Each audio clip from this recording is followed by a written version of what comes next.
Good morning po. First time ko pong mag-share dito sa building na ito. So, bagamat hindi ko po first time ang mag-preach, no?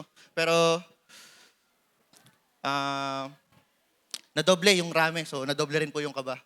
So, nadoble rin po yung excitement. So, ayoko na pong maggawa ng mahabang intro. Start na po agad tayo, ano? So, ang napili ko pong tatalakayin today ay ang Book of Daniel. Nung inaral ko po ang Book of Daniel, well, para po sa kaalaman ng lahat, Daniel has 12 chapters. So, chapters 1 to 12 siya. At nung inaral ko siya, aking napansin or nalaman na nahahati siya sa dalawang bahagi. Ang Daniel chapters 1 to 6 ay yung narrative part or yun yung story. And then yung 7 to 12, yun po yung prophetic part. Today, ngayong pong umaga, ang aaralin po natin ay, or magfo-focus po tayo dun sa narrative part, which is yung chapters 1 to 6. Pero, bago po natin simulan, importante po na pag nagbabasa po tayo ng Bible, iniintindi po natin yung context. So, kung babasahin lang po natin yung chapter 1 verse 1, like for example, pag binasa po natin to, in the third year of the reign of Jehoiakim, king of Judah, Nebuchadnezzar, king of Babylon, came to Jerusalem and besieged it. Nung first time ko po itong binasa, parang very straightforward po yung verse. Ano? So, natalo ni Haring Nebuchadnezzar si Jehoiakim. Pero nung first time ko po itong binasa, parang hindi ko po ma-appreciate. Like, ano ba yung konteksto nito? May gera ba nung time na to? Sino ba si Jehoiakim? King of Judah. Well, sa pagkakaalam ko, Judah is one of the tribes of God's chosen people. So, paano siya natalo? Like, ano ba to? Sino ba si Nebuchadnezzar? Mabait ba siya? Mabuti ba siyang hari? So, bigyan ko po kayo ng konting background. No? Rewind muna po tayo ng kaunti.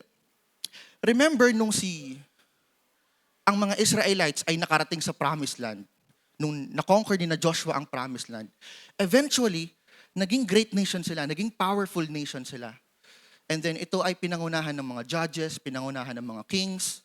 Isa na sa mga kings ay sina Saul, sina Solomon, sina David. And after the days of Solomon, ang mga Israelites, nanumbalik sila sa kasalanan.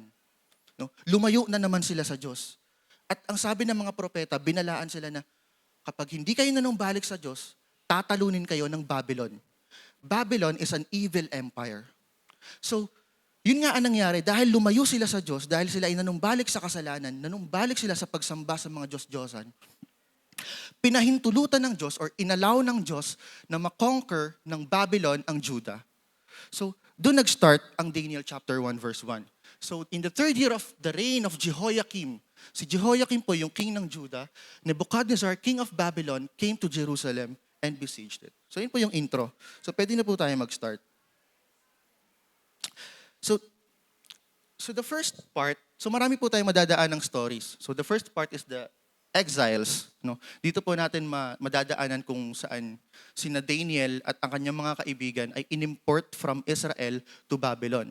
Later on, madadaanan rin po natin yung Shadrach, Meshach, at Abednego. Para sa kaalaman ng lahat, at tingin ko naman po ay familiar pa po tayo or fresh pa tayo kasi 2 years ago, I think na-share ko na rin yun. It's one of my favorite stories.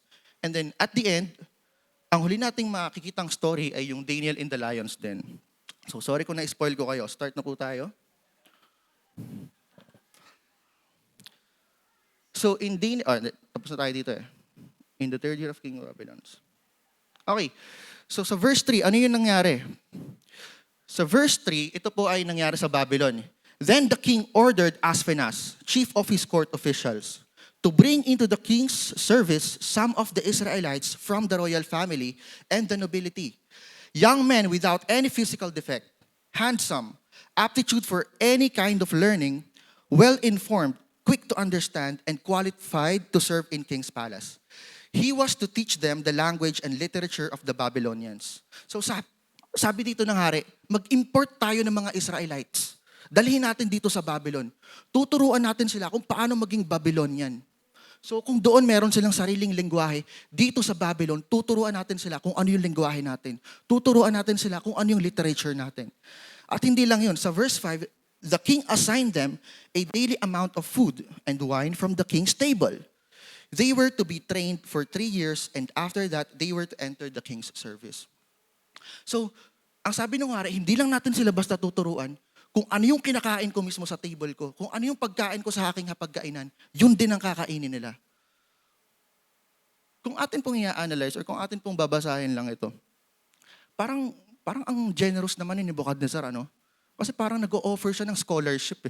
Parang, sige, kumuha kayo ng mga Israelites, papapag-aralan natin, tuturuan natin, ititrain natin, libre pagkain, libre yung tirahan nila. So parang, akala ko ba evil si Nebuchadnezzar? Akala ko ba masama siyang tao? But parang ang generous naman niya. Well, not exactly, no? Not exactly. Kasi, meron siyang hidden agenda. Ano yung hidden agenda niya? Well, first of all, sino ba yung mga napili dito? Sino ba yung mga Israelites na napili dito? Sabi ni Nebuchadnezzar, ayaw ko ng basta Israelites lang. Ang gusto ko yung mga top tier na Israelites. Yung mga galing sa royal family. Yung malakas, yung matalino, mabilis turuan. So, among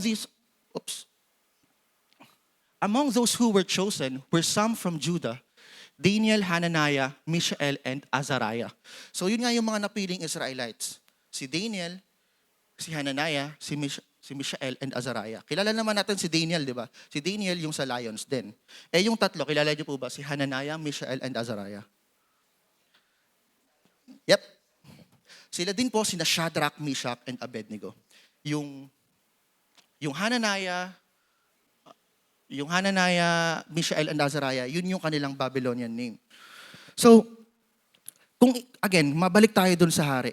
Kung iisipin natin, ba't parang ang generous naman niya? Ba't parang ang galante naman niya? Akala ko ba masama siyang tao? Bakit ready siyang parang turuan yung mga Israelites, i-train sila, pakainin ng pagkain ng hari?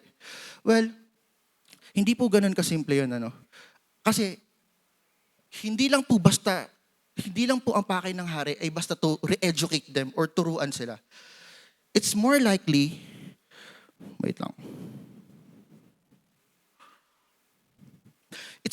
ang pakay po ng hari ay i-brainwash sila. Remember, sa Israelites, meron silang sariling culture. At sa Babylon, meron din silang sariling culture.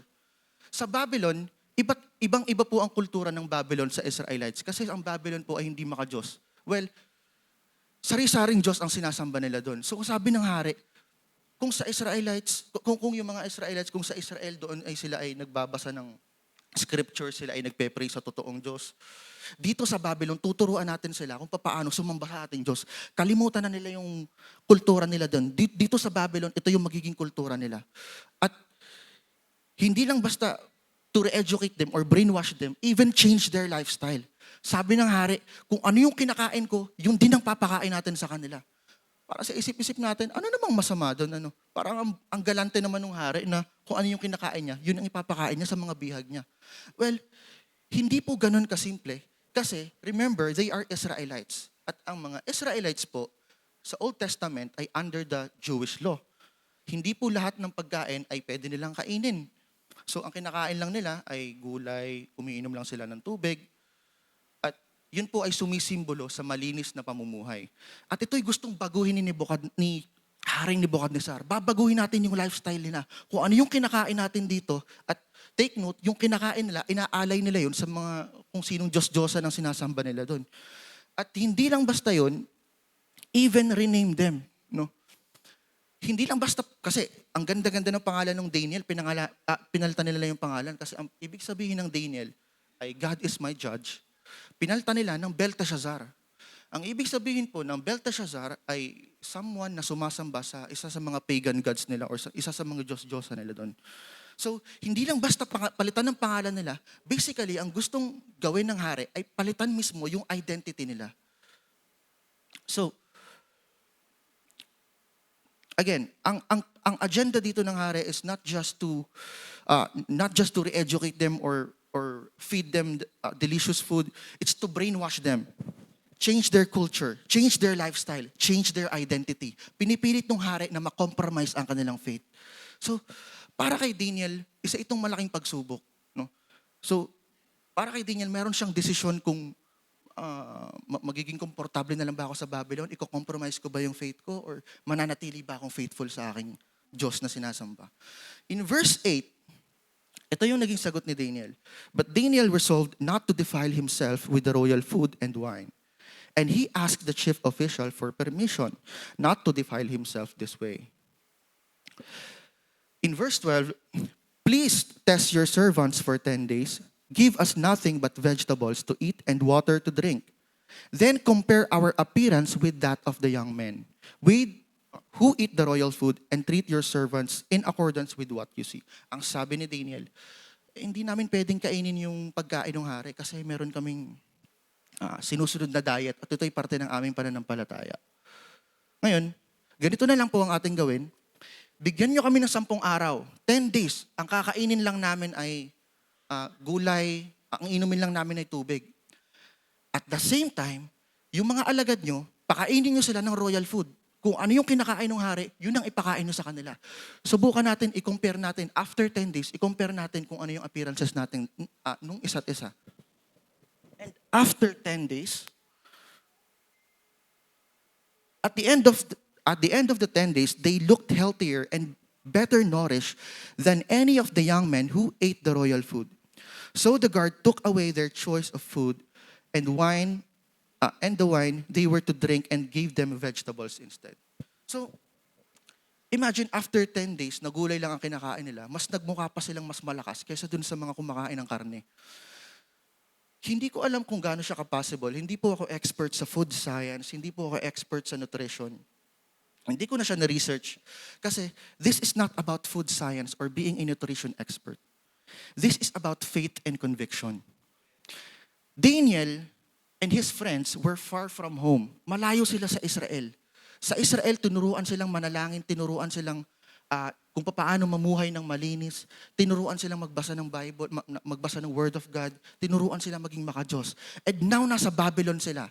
Kung saan, this place is a totally different culture. Iba yung norms. Iba yung Diyos na sinasamba dito. Iba yung pamumuhay nila. No? At kung tutuusin, pwede naman sabihin ni Daniel na malayo naman ako sa amin, wala naman makakakita. So, sige, kainin ko na lang yan. Pero hindi. Ang choice ni Daniel is to remain faithful. No? To stand firm. No? So, it doesn't matter where we are. Daniel was far from home in a place where his beliefs were not the norm. Yet, he chose to stand firm. It didn't matter where he was. His surroundings changed, but his faith followed. His identity in God stayed unshaken. So the question is, what about us? No. Paano naman po kaya tayo? No. Does our faith travel with us wherever we go? So ang dali pong maging Christian sa loob ng church. Kasi may sariling kultura na po tayo dito. Ang daling magtaas ng kamay during praise and worship. Ang daling magsabi ng amen during preaching. May sariling kultura na po tayo dito. But what about when we step out? What about kapag Monday na, kapag hindi na Sunday, kapag nasa school ka na, kapag nasa work ka na, kapag nasa lugar ka na ng mga sekular? It's a totally different culture outside. Outside this church is a totally different culture. Outside this church, iba na yung norms. Outside this church, ang normal na magbisyo, normal na ang sugal. Kahit sa kabataan, very accessible ang sugal. GCash lang need mo, makakapagsugal ka na. Scatter lang. Diba? Outside this church is a totally different culture. Outside this church, iba yung trending, iba yung uso. Kapag hindi ka pasaway, hindi ka cool, hindi ka astig. Kapag hindi ka nagkakating, wala. Ano ka? Parang grabe, seryoso sa pag-aaral. Kadiri. Ako nga, kating-kating lang ako eh. Oh, di ba, pag nag-cutting, tapos saktong, pre, ang galing ko mag-cutting, saktong wala si sir. Proud pa. Hindi mo na nga dapat ginawa. So, outside this church is a totally different culture. Sa generation natin, iba yung uso. Sa generation natin, normal or pinapractice ang premarital sex. Di ba? Nakikipagtalik kahit hindi pa kayo kasal. Sasabihin ng iba, ay normal na naman yan, ginagawa ng lahat. Hindi ibig sabihin po na normal, ito po ay tama. So, ikaw kapag nandiyan ka na sa mga peers mo, mape-pressure ka ba? Babaliin mo ba yung faith mo? Para lang maramdaman mo na belong ka dun sa culture na yun. And ang matututunan po natin dito sa story ni Daniel, sa exile. Si Daniel, malayo siya sa kanyang, malayo siya sa Israel, malayo siya sa hometown niya. Pero, kung ano yung faith niya, kung ano yung pananampalataya niya nung nasa Israel siya, yun din ang faith na dinadala niya nung nasa Babylon siya. Kung ano yung prinsipyo niya na daladala niya nung nasa Israel siya, yun din ang prinsipyo na daladala niya nung nasa Babylon siya. Kung ano yung identity niya, nung nasa sa Israel siya, hindi nagbabago ang kanyang identity saan man siya magpunta. So, ang lesson dito or ang takeaway dito ay ang faith po ay hindi local lang sa isang lugar. Ito po ay daladala natin kahit saan man po tayo magpunta.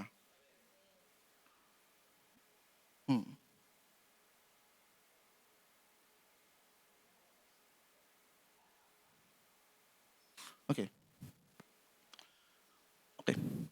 So Daniel and his friends were far from home, surrounded by a culture that didn't believe what he believed. But his identity in God never shifted. The real test of faith is not how loud you sing in church, but how you live when no one else is singing with you. In a world constantly trying to rename us, reshape us, and redefine what's normal, will you still remember who you are? So, ito pa pala. Let your faith be the one thing that doesn't change no matter where you are. So, yun po yung story ng exile. And next part po is Daniel chapter 3. So Daniel chapter 3, dito po natin madadaanan yung story ni na Shadrach, Meshach, and Abednego. At story of Shadrach, Meshach, and Abednego is one of my favorite stories. Maraming beses ko na po nagamit yung story ito sa mga Bible study, sa family devotion, sa youth service. And even 2 years ago, na-share ko na po ito sa inyo sa Sunday service. So I guess, I hope na fresh pa ito to some of you. So, notably dito sa story ni na Shadrach, Meshach, and Abednego, wala dito si Daniel. Hindi siya nabanggit, hindi ko alam kung nasasaan siya. So mas focus tayo ngayon kina Shadrach, Meshach, at Abednego, yung tropa ni na Daniel. So, nag-start ito sa Daniel chapter 3, verse 1. Summarize na lang natin, yung highlights na lang. King Nebuchadnezzar made an image of gold. Nagpagawa si Haring Nebuchadnezzar ng estatwa, malaking estatwa na gawa sa ginto. No? At para sa kaalaman ng lahat, itong statwang ito ay Diyos-Diyosan. You must fall down and worship the image of gold that Nebuchadnezzar has set up. Whoever does not fall down and worship will immediately be thrown into a blazing furnace. Kung sino man ang hindi sasamba dito sa pinagawa kong Diyos-Diyosan, papatayin ko, susunugin ko. So, kung tayo po nasa sitwasyong ito, dito po talaga masusubukan ng ating faith. Dito po masusubukan kung gaano tayo ka-faithful. Para kay na Shadrach, Meshach, and Abednego, ito po ay malaking pagsubok sa kanilang pananampalataya. Imagine kung hindi mo babaliin ang faith mo, susunugin ka, papatayin ka. At para kay na Shadrach, Meshach, and Abednego, ang ginamit na pagsubok ay yung apoy or yung fiery furnace, naglalagablab na pugon. Kung ito po ay i-relate na atin sa ating buhay, yung apoy po ay sumisimbolo sa maraming bagay. No? Trials, tribulations, challenges. No? Yan man ay kalamidad, bagyo, malubhang sakit, mawalan ng mahal sa buhay, financial crisis. Anything po na pwedeng sumubok sa ating pananampalataya. So, going back to Shadrach, Meshach, and Abednego, malaking pagsubok po ito sa kanila. At ano nga po ang nangyari? Siyempre, lahat ng tao sinamba yung Diyos-Diyosan ni Haring Nebuchadnezzar. Maliban sa 3 tao. And obviously, sino yung 3 tao na yun? Si Shadrach, Meshach, and Abednego. At sa sobrang galit ng hari, mas pinainit niya ng 10 beses yung fiery furnace or yung apoy dahil nga hindi sumamba si na Shadrach, Meshach, at Abednego. At ano yung reply ni na Shadrach, Meshach, at Abednego dun sa hari? If we are thrown into the blazing furnace, the God we serve is able to deliver us from it. But even if He does not, we want you to know, Your Majesty, that we will not serve your gods or worship the image of gold you have set up. So, anong nangyari? Tinapon nga sila doon, sinunog nga sila, pero dito po natin masasaksihan yung divine intervention. Napansin nung hari na hindi nasusunog sina Shadrach, Meshach, at Abednego. At hindi lang po yun. Parang may pang-4 na tao silang kasama. May pang-4 na persona. So, sino itong pang-4 na ito? Ang description po ng hari dun sa pang-4 na persona, Sabi nung hari, may kasama silang parang anak ng Diyos. So ayon sa mga Bible scholar, ito pong pang-apat na personang ito ay pre-incarnation ni Jesus Christ. So, sa madaling salita po, sila po ay sinamahan ng Diyos sa loob ng apoy. Hindi sila nasunog. In verses 26 to 27, even though they were thrown into the fiery furnace, Shadrach, Meshach, and Abednego were unharmed. Their bodies were not burned. Their clothes were not scorched. Not a single hair on their heads was singed. Ni hindi man lang nasunog ang kanilang katawan. Ni hindi man lang nasunog ang kanilang mga damit. Ni isang hibla sa kanilang buhok, hindi man lang nasunog. There was no smile of fire upon them. Ni hindi man lang sila nag-amoy usok. Naalala ko yung comment ni Kuya Bata dito na, hindi man lang nag-amoy usok, samantalang ako, nag-barbecue lang ako, nag-ihaw lang ako, nagsamgyup lang ako, nag-amoy usok na ako. Eto, intentionally, itinapon sila dun sa pugon. Hindi nasunog, hindi man lang sila nag-amoy usok. Yun po yung tinatawag na divine protection. So, ang lesson po dito ay, anuman pong pagdaanan nating apoy, anuman po ang pagdaanan nating pagsubok, lagi po nating tatandaan, kasama po natin ang Diyos. Walang imposible sa Diyos at kaya niya tayong iligtas sa anumang apoy. Pero, ibig sabihin po ba nun, kung tayo ay Kristiyano, hindi na po natin mararanasan ng lang ang mga hirap sa buhay, ang mga struggles sa buhay? No. Hindi po ibig sabihin na ganun po ang mangyayari. Balikan po natin yung reply or yung sinabi ni na Shadrach, Meshach, and Abednego. Doon sa naka-highlight, sabi nila, the God we serve is able to deliver us from it. But even if He does not. So ano ibig sabihin ng but even if He does not? Okay, ulitin natin. God is able. So I think everyone will agree. Wala naman po magdi-disagree. God is able.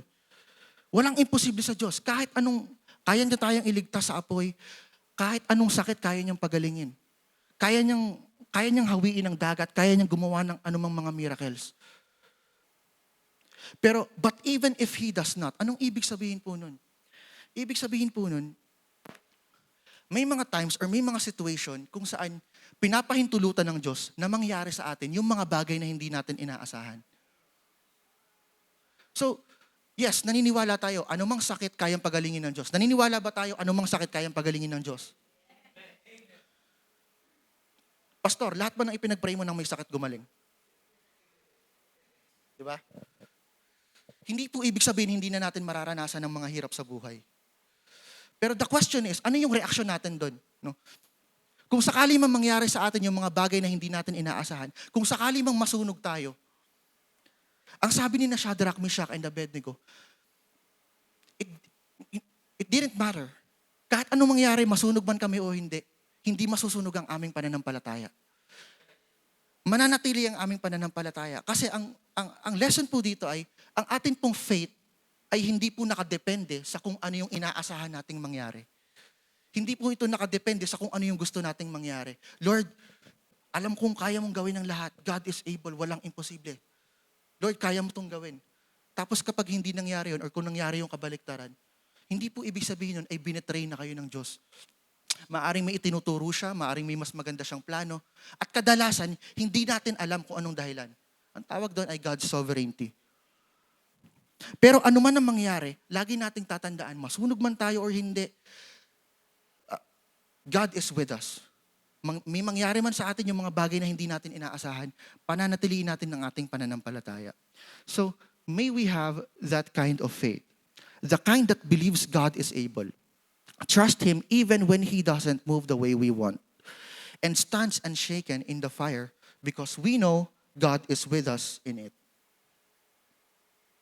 So, hindi lamang po sina Shadrach, Meshach, and Abednego yung nakaranas ng ganitong pagsubok. Even Daniel. So, approximately 60 to 70 years after nung event na ito, nakaranas din si Daniel ng ganitong klaseng pagsubok kung saan tinetest ang kanyang pananampalataya. Ito po yung story ni Daniel in the lion's den. Sa mga oras pong ito, hindi na si King Nebuchadnezzar yung hari. Si King Darius na. So, kung sisimulan natin, in Daniel chapter 6 verses 1 to 4, it pleased Darius to appoint 120 satraps to rule throughout the kingdom. Verse 2, with 3 administrators over them, one of whom was Daniel, the satraps were made accountable to them so that the king might not suffer loss. So dito, nag-appoint si King Darius ng 120 na governors para pamahalaan yung 120 na provinces. At usapang posisyon, ito yung governor, 120 governor, sa taas niyan ay may 3 administrator. Isa sa administrator ay si Daniel. In verse 3, now Daniel so distinguished himself that the administrators and the satraps, by his exceptional qualities, that the king planned to set him over the whole kingdom. Sa sobrang husay ni Daniel, sa sobrang exceptional niya, sa sobrang quality ng kanyang serbisyo, umabot sa punto na siya ay pinromote ng hari. At dahil sa siya ay na-promote, hindi natuwa yung mga katrabaho niya, maraming nainggit sa kanya. At this, the administrators and the satraps tried to find grounds for charges against Daniel in his conduct of government affairs. But they were unable to do so. Sa sobrang naiinggit yung ibang tao kay Daniel, humanap sila ng parang kasiraan niya. Gusto nilang ibagsak si Daniel. Ayaw nilang umaangat si Daniel sa buhay. Pero wala silang mahanap na butas. Wala silang mahanap na kasiraan kay Daniel. Sabi, continuing, but they were unable to do so.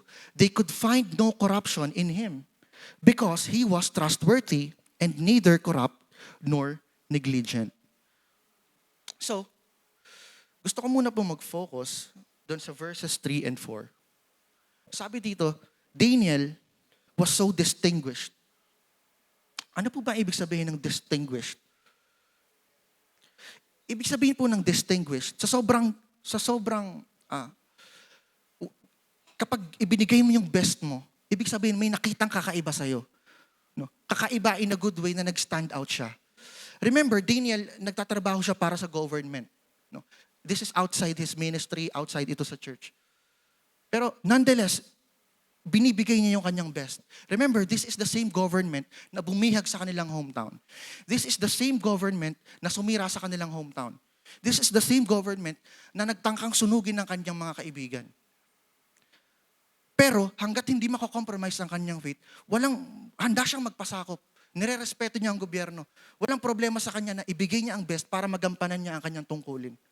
So, Daniel was so distinguished, so sobrang may nakitang kakaibahan sa kanya, nag-stand out siya with integrity, nag-stand out siya with excellence, nag-stand out siya with consistency, with reputation, being trustworthy and responsible. So, meron po kasing mindset na, okay, so, tayo po dito sobrang active natin sa church, ano? So, let's say, for example, ikaw ay part ng ministry, sobrang active mo. Let's say, part ka ng worship team. And then, outside this church, parang may mindset tayo na, ay, okay lang namang magpabaya sa pag-aaral kasi outside naman yan ng ministry ko, hindi naman yung gawain ng Diyos eh. Kapag nasa trabaho na tayo, okay lang naman, hindi ko ibigay yung best ko. Halimbawa, nasa construction ka, no? May pinapagawa sa'yo yung may-ari. Tinatamad na ako, babastahin ko na lang to. Hindi naman to halata ng may-ari, hindi naman to naiintindihan ng may-ari. Bibigay ko na lang yung bare minimum effort ko. Well, maling mindset po yun kasi in everything we do, sabi po sa Colossians chapter 3 verse 23, in everything we do, whatever you do, ginagawa po natin ito para sa Diyos, kasama ang Diyos. No? So, dahil sa tayo ay God's representative, dahil po tayo ay Christian, dapat po tayo ay nag-i-stand out sa ibang tao. Dapat po tayo ay distinguished. Hindi po ibig sabihin kailangan mo maging summa cum laude o kailangan mo maging employee of the month. Pero ang point po dito ay we give our best. Hindi po ibig sabihin na ito hindi gawain ng Diyos, hindi naman ito part ng ministry ko. Hindi ko na ibibigay ang best ko. No, that's wrong. Kailangan mag-stand out tayo with integrity. Kailangan makita sa atin, mag-reflect sa atin yung ating yung excellence, yung work ethic. So, excellence in our work is a reflection of our faith and convictions, principles, and identity. So, going back po sa story ni Daniel. So, dahil sa wala silang mahanap na kasiraan kay Daniel, Ang tinarget nila, yung faith niya. The royal administrators, prefects, satraps, advisors, and governors have all agreed that the king should issue an edict and enforce the decree that anyone who prays to any god or human being during the next 30 days, except to you, your majesty, shall be thrown into the lion's den. Ang ginawa nila, kinonvince nila yung hari or parang inuto nila yung hari na dapat magpagawa ka ng batas na bawal mag-pray sa kahit sinong Diyos. Kung magpe-pray sila, dapat sa'yo lang. Syempre, yung hari, maigo yung mga yan. Oo nga, no, tama. Dapat sa akin lang sila hihingi ng tulong. Bawal sila manalangin. At nung nailabas na yung order na yon, yung batas na yon, knowing Daniel, siguro naman at this point, kilala na po natin si Daniel. Hindi hadlang ang batas para siya ay manalangin. Ang ginawa ni Daniel, umakyat siya sa kanyang kwarto, binuksan niya ang kanyang bintana at siya ay nag-pray 3 times a day para kitang-kita siya ng mga tao. So ano nangyari? Yun nga, nahuli si Daniel. Then they said to the king, Daniel, who is one of the exiles from Judah, pays no attention to you, your majesty, or the decree you put in writing. He still prays 3 times a day. When the king heard this, he was greatly distressed. He was determined to rescue Daniel and made every effort until sundown. Mismong yung hari sumakit ang ulo. Kasi para sa hari, naku, yung pinakamagaling kong empleyado, siya pala yung mabibiktima ng ginawa kong order. Kahit gusto niyang iligtas si Daniel, wala na siyang magagawa. Kasi para sa kaalaman po ng lahat, kapag po ang hari ay nagbitaw ng decree, kapag ang hari po ay nagbitaw ng order, walang sino man po ang pwedeng bumali nun. Kahit sarili niya, hindi niya po pwedeng bawiin yun. So wala na silang choice kundi itapon si Daniel at ipakain sa mga leon. So, ano po ang nangyari? At verse 19, at the first light of dawn, the king got up and hurried to the lion's den. When he came near to the den, he called Daniel in an anguished voice, Daniel, servant of the living God, has your God whom you serve continually been able to rescue you from the lions? Chine-check niya kung buhay pa ba si Daniel. In verse 21, sumagot si Daniel, May the king live forever. My God sent his angel, and he shut the mouths of the lions. They have not hurt me because I was found innocent in his sight, nor have I ever done anything wrong before you, your majesty. So praise God sa buhay ni Daniel. Hindi siya kinain ng leon. Nagpadala ang Diyos ng anghel para iligtas si Daniel sa mga leon. Usapang leon, ano ba ang leon? A lion is a carnivore. It is drawn to the scent of a flesh. Kapag ito'y nakaamoy ng laman, kapag ito'y nakaamoy ng flesh, wala na. Ready to attack na agad yan. Ready to pounce. Ready to devour. In the same way, kapag po ang ating buhay, ang nagre-reflect sa atin ay ang works of the flesh. Kapag tayo po'y pinapangunahan ng works of the flesh, ano ba yung works of the flesh? Pride, lust, anger, greed, compromise. Mahihirapan po tayong i-overcome ang ating mga lions sa buhay. So, the lions seeks flesh, but Daniel showed faith. He lived by the Spirit, not by the flesh. And the lions had no appetite for that. So, kung ang magre-reflect sa atin ay yung fruits of the Holy Spirit, alam naman natin ng leon, walang gana yan sa mga prutas. Diba? In general, hindi sila kumakain ng prutas. Interested lang sila sa flesh. So, kung ang i-display natin, kung ang ating pamumuhay ay pinangungunahan ng works of the flesh, mahihirapan tayong i-overcome ang ating mga lions. So, dapat, ang i-display natin is fruits of the Holy Spirit.